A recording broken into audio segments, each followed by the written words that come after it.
Olá, sejam bem-vindos ao programa Espiritismo e Vida.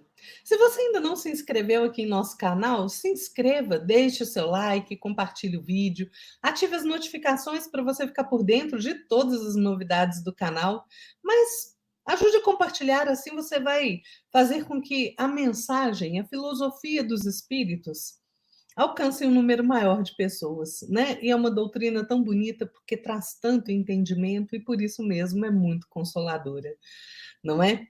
E hoje, aqui no programa Espiritismo e Vida, nós vamos falar de caridade. Claro, sempre pedindo as inspirações de nosso Senhor Jesus Cristo, dos espíritos superiores, né, para que a gente faça uma reflexão proveitosa. E será que a gente sabe realmente o que é a caridade? E como praticar a caridade?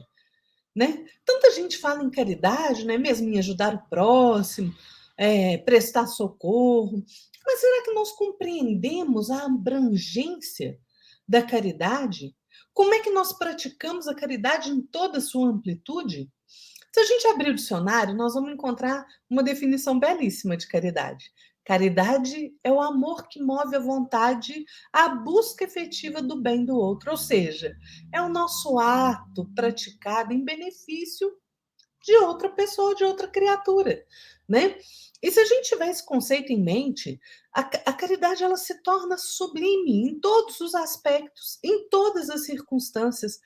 Tem gente que pensa na caridade somente como auxílio material.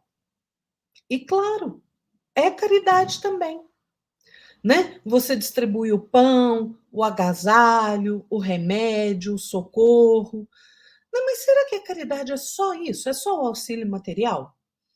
Né? Lá no item 9 do capítulo 13 do Evangelho segundo o Espiritismo, tem uma mensagem da irmã Rosália, que é uma mensagem maravilhosa, e ela começa assim: amemo-nos uns aos outros e façamos aos outros o que quereríamos que nos fosse feito.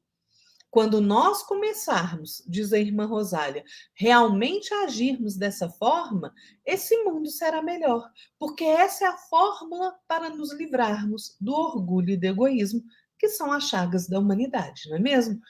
Então, pensem comigo. Às vezes a gente é abordado na rua, ou às vezes alguém bate a nossa casa, no portão ali, pedindo uma ajuda. E a gente muitas vezes repele essa pessoa, né? Ah, agora não tem, não sei o quê, e já até atravessa a rua, não é? Vamos ser honestos, porque né, a grande parcela de nós faz isso ou já fez em algum momento, certo? Agora imagina, se esse alguém que pede hoje foi alguém da nossa convivência mais íntima em outras vidas, no passado. Às vezes foi um irmão, um pai, um marido, um filho. E aí a gente chega no mundo espiritual, depois de deixarmos a matéria, né? Ou seja, morrermos no corpo material, e a gente reconhece essa pessoa que nós não demos a menor atenção, que nós repelimos. Vocês imaginam o desespero em que nós vamos cair? Né? Porque cada escolha que nós fazemos tem consequência. Não há meio de fugir dessa verdade. Não é tudo é escolha e consequência, tudo é plantio e colheita. Daí a gente vê o tamanho da responsabilidade que cada um de nós tem. Né? Tem gente que pode até pensar assim: ah, mas eu estou passando tanta dificuldade, eu não tenho necessário nem para mim mesmo, como é que eu vou ajudar? Vamos lembrar que a caridade não é só material, né? Caridade se manifesta de várias formas: pensamentos, palavras, ações. Caridade é muito mais, é muito maior do que somente a caridade material. Querem ver só? Quando você está exausto do trabalho, chega em casa, seu filho vem correndo ali contar as novidades da escola. E você teve um dia difícil e você dá atenção ao seu filho? É caridade. Quando você traz o equilíbrio necessário para as relações que você vive, sem deixar que a perturbação, o ciúme, a desconfiança te domine, isso é caridade. Quando você acolhe uma criança órfã, né, livrando aquela criaturinha da fome, do frio, do abandono, orientando essa criança para que ela não se perca no caminho evolutivo que ela tem para percorrer, isso é caridade. Quando você dá um bom dia, sorrindo para um desconhecido na rua, muitas vezes aquele sorriso, aquele bom dia é o único que ele vai receber no dia. Isso é caridade. Quando você alimenta e dá água para um animal de rua, um gatinho, ou um passarinho, um cachorro, um cavalo, não interessa. Quando você faz afago num animal de rua, sabe-se lá quanto tempo aquele ser, aquela criatura, não recebe o carinho do ser humano, só recebe ali pontapé, só é enxotado. Isso é caridade. Quando você rega uma planta que está sedenta, isso é caridade.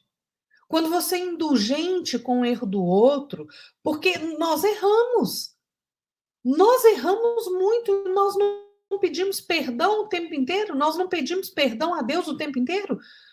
Então, quando eu peço perdão, quando eu perdoo, quando eu sou indulgente, isso também é caridade. Emmanuel tem um texto muito bonito no livro Fonte Viva, em que o título da mensagem é Acordar e Erguer-se. E Emmanuel, nessa mensagem, nesse texto, ele vai nos alertar que é preciso acordar e erguer-se para a vida, né? E trabalhar na sementeira do bem. Ele vai dizer textualmente assim: esforcemo-nos por alertar os nossos companheiros adormecidos, mas não olvidemos a necessidade de auxiliá-los no seu erguimento, ou seja, não vamos esquecer do auxílio daqueles que nós fazemos, aqueles que ainda estão dormindo, ignorantes ainda das leis de amor do Pai, né? Então é preciso que a gente utilize a nossa capacidade de raciocínio, né? E não ficar mais à mercê de enganos desastrosos, gente, para nós mesmos, para as pessoas, para as criaturas que convivem no nosso entorno e para a coletividade. Nós precisamos agir sem medo, começar sim a frear pessoas com atitude de desequilíbrio, ter maturidade suficiente para aprender que o sim e o não podem e devem fazer parte desse sistema de harmonia coletiva, né? Gente, é muito mais proveitoso a gente falar não na hora certa do que ficar dizendo sim, sim, sim, sim, sim, e comungar ali com o desequilíbrio do outro, né? Isso não é caridoso. Não é caridoso você passar a mão na cabeça de quem erra sem alertá-lo. Não é você esbravejar, brigar, xingar, diminuir a pessoa, não. É alertá-lo. Olha, você está percebendo por qual caminho você está indo? Você já parou para pensar nisso? São esses os valores que você quer carregar mesmo? Agora, se a pessoa quiser continuar, ok, é a escolha dela, né? É o plantio e a colheita de cada um, né? Agora, é nosso dever, sim, agir com caridade. Ou seja, alertar quando o outro está cometendo equívoco e engano, e longe de achar, gente, que nós somos detentores da verdade, né? Que a verdade está. Não é isso. Mas nós temos que ser maduros. Muitas vezes nós enxergamos melhor que o outro que ele está indo por um caminho ruim. Uma mãe muitas vezes enxerga que o filho não está indo por um bom caminho. E aí vai fazer o quê? Vai passar a mão na cabeça da criaturinha? Ah, tá tudo bem. Quer ver um exemplo? Seu filho chega da escola com um estojo de lápis que não é dele. Aí você vai falar o quê? Não, não, não, esconde isso aí, deixa pra lá, deixa pra lá. O que você está ensinando seu filho? Que ele pode fazer o que é errado, que não tem consequência. Qual é o certo a fazer? Pega esta criaturinha, volta na escola e fala: olha, isso aqui, você vai falar para o seu filho fazer. Isso aqui não é meu. Eu peguei, estou devolvendo, peguei inadvertidamente. Isso é ensinar. Isso é você ensinar aquele espírito que está sob a sua tutela que existe o certo e existe o errado. Porque muitas vezes, com a desculpa da gente ser aceito pelas outras pessoas, a gente está sendo conivente com erros, gente, desequilíbrios que podem nos levar à nossa própria ruína. Então, nós não devemos fechar os nossos olhos e ficar passando a mão na cabeça do outro, né? Quando for para impedir o mal, quando for para impedir que o mal prossiga na sua ação destruidora. Isso é caridade também. Tudo é questão de bom senso e caridade, gente, conosco e com aquele que erra.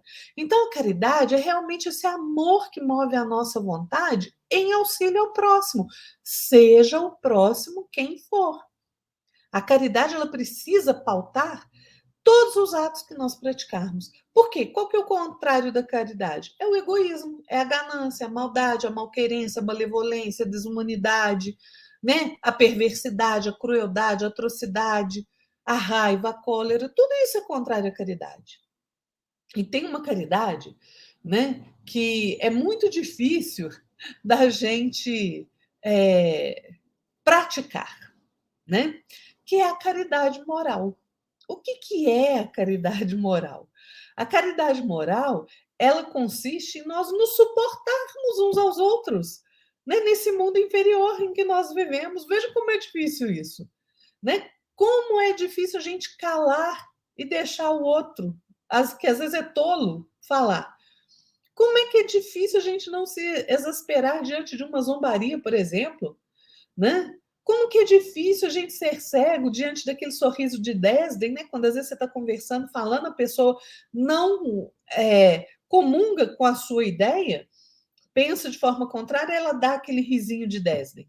Pois é, mas o nosso dever é nós nos esforçarmos para praticar essa caridade moral em todo o tempo, nos suportando e nos respeitando diante de toda e qualquer diferença de crença, de pensamento, de ação, em qualquer espectro, religioso, político, científico, não interessa, emocional, não interessa. Né? E nós temos também a caridade para com os criminosos, né? Jesus não nos ensinou a amar o seu inimigo. Mas como é que eu vou amar o meu inimigo? Ele quer o meu mal. Como eu vou amá-lo? Tem várias formas de ser caridoso com o inimigo. Primeiro, não deseje o mal a ele. Faça uma oração para ele. Todo aquele que é criminoso, gente, ele também é criatura de Deus, é nosso irmão. E isso não quer dizer que a gente tem que passar a mão na cabeça dele, não tem que ficar chamando ele de meu irmãozinho, coitadinho de você. Não, vamos parar de infantilidade, né? Vamos fazer aquilo que cabe a cada um de nós fazer. Vocês querem ver? Tem um caso que aconteceu nos Estados Unidos já há bastante tempo, já, não é recente, tem bastante tempo, que um rapaz de 19 anos ali trocando tiro com a polícia, ele era traficante, ele mata, acaba atirando num adolescente de 14 anos, né? E esse adolescente morreu. No julgamento do rapaz, né, lá nos Estados Unidos é diferente daqui do Brasil, né, tem um momento ali que a família da vítima ela pode falar, né? E a mãe desse adolescente, que era filho único, né, fala com um criminoso, fala, olha, e por coincidência, a mãe deste garoto, né, tinha perdido o marido também para violência, né? Então, veja, ela vira e fala para esse atirador, esse jovem rapaz de 19 anos, fala, olha, eu não tenho raiva de você, não. Eu nem consigo te odiar, por mais que eu sinta falta do meu filho, né? Porque o meu filho vive. Ele vive em Deus, ele vive com Jesus, ele vive nas minhas lembranças. Então, apesar da minha dor ser enorme, eu me sinto reconfortada por saber que eu vou reencontrar meu filho. Mas por você, eu sinto um pesar enorme porque você é novo, você vai passar o resto da sua vida na cadeia, você perdeu sua vida. E eu espero que agora, diz essa mãe, você tenha tempo de refletir, entender que o que você fez foi errado. E eu vou pedir todas as noites que Jesus toque o seu coração. Em minhas orações você estará. Para que Jesus possa tocar o seu coração com o entendimento necessário para que você busque o arrependimento. Eu vou orar por você. Veja, isso é caridade para com os criminosos. nós temos que compreender que nós sempre podemos fazer algo para o outro. E como a gente falou aqui de diversos tipos de caridade, né? Um tipo de caridade não exclui o outro. Eu posso ajudar materialmente, posso ter os ouvidos de ouvir de um amigo que está passando por um momento difícil, posso não conturbar o meu ambiente de trabalho, né? Eu posso fazer várias coisas. Várias coisas. Nós temos que entender que a prática da caridade ela precisa ser desinteressada. Né? Lembram que Jesus falou? Que você der com a mão, quando você der esmola, que a mão esquerda não saiba o que a mão direita está fazendo, né? De modo que você preste a sua ajuda em segredo e seu pai que vê o que é feito em segredo recompensará. Pois é. Então, para que eu vou ficar alardeando que eu estou fazendo caridade? Vou tirar a foto ali e botar no Instagram. Vou ficar constrangendo a pessoa. Para que isso? Agora, se você só consegue fazer a caridade desse jeito, ok, sabe por quê? Porque em algum momento você vai entender que isso é constrangedor. E você vai fazer a caridade não pelo interesse de mostrar que você está fazendo caridade, mas por amor de ajudar. É só continuar. Que em algum momento você vai compreender isso. Né? Então, gente, a caridade ela é realmente muito abrangente, e é imprescindível que a gente junte dentro de nós sentimentos e pensamentos saudáveis, sabe? Porque a gente só pode oferecer ao outro aquilo que a gente tem dentro de nós. Né? A verdadeira caridade ela consiste na gente ofertar aquilo que é nosso, verdadeiramente. Porque os bens materiais, eles não são nossos, tudo é de Deus. O que é nosso? Aquilo que a gente consegue construir dentro de nós, que a gente consegue guardar dentro de nós. Bondade, amor, fraternidade, benevolência, misericórdia, indulgência. Isso a gente pode oferecer e não nos custa nada, absolutamente nada. Né? Então, vamos amealhar, juntar dentro de nós coisas boas para que a gente possa ser uma ferramenta útil na obra do Pai e quando a gente for fazer a caridade, né, a gente faça a caridade da melhor forma possível. Tem uma historinha que eu tenho certeza que vocês todos já ouviram, né? Eu estou falando aqui nome fictício, né, gente? Só para poder ilustrar a nossa história, né? O seu Valdemar era um moço muito rico, né? Um homem muito rico, e ele gostava de zombar dos empregados dele. Né? Um dia ali ele pegou uma cesta maravilhosa, ali encheu de lixo e deu para o seu João, que era o jardineiro dele. E o seu João era um homem muito humilde, né? Pobre e humilde. Pobreza e humildade são coisas diferentes, viu, gente? Né? Miséria, pobreza não significa que a pessoa é humilde, não. Tá? Humildade é outra coisa. O seu Valdemar chama então João ali na frente dos outros empregados dele, né? E dá aquela cesta de lixo, que ele mandou enfeitar a cesta de lixo, né? O seu João, muito humilde, sorri, agradece, pega a cesta de lixo, leva, esvazia a cesta de lixo, joga tudo no lixo, lava a cesta e enche de flores. Vai lá e devolve para o seu Valdemar. E o seu Valdemar, né, muito espantado, ficou intrigado com aquilo e perguntou ao João: Uai, João, eu te dei uma cesta que estava cheia de lixo e você me devolve ela cheia de flores? Uai, por quê? E o João, serenamente, responde então ao seu Valdemar: Seu Valdemar, eu te dei flores porque todo homem dá o que tem no coração. E nós? O que nós temos no coração para dar, para oferecer ao outro? Lixo ou flores? É isso aí, pessoal. Fiquem todos na paz de nosso Senhor Jesus Cristo. E até a próxima. Tchau.